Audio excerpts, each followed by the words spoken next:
आइए जानते हैं कि क्यों मिडिल क्लास को राहत की उम्मीद है।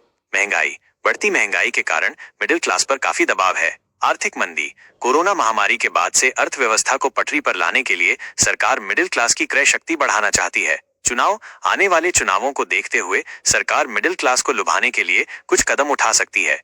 एक्सपर्ट्स क्या कहते हैं?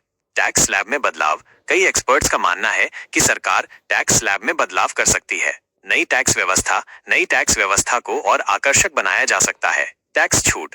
कुछ एक्सपर्ट्स का मानना है कि सरकार कुछ खास मदों पर टैक्स छूट दे सकती है, जैसे कि होम लोन या मेडिकल खर्च। क्या सरकार 15 लाख तक की आय पर टैक्स माफ कर सकती है? इस बारे में अभी तक कोई आधिकारिक जानकारी नहीं है। हालांकि कुछ एक्सपर्ट्स का मानना है कि इतनी बड़ी राहत देना सरकार के लिए मुश्किल हो सकता है। बजट में क्या हो सकता है?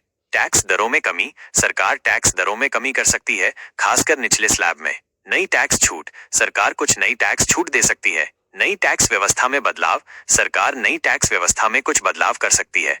निष्कर्ष। आगामी बजट में मिडिल क्लास को राहत मिलने की उम्मीद है। हालांकि हमें वित्त मंत्री के भाषण का इंतजार करना होगा कि सरकार आखिरकार क्या फैसला लेती है। आप क्या सोचते हैं? क्या आपको लगता है कि मिडिल क्लास को बजट में राहत मिलेगी?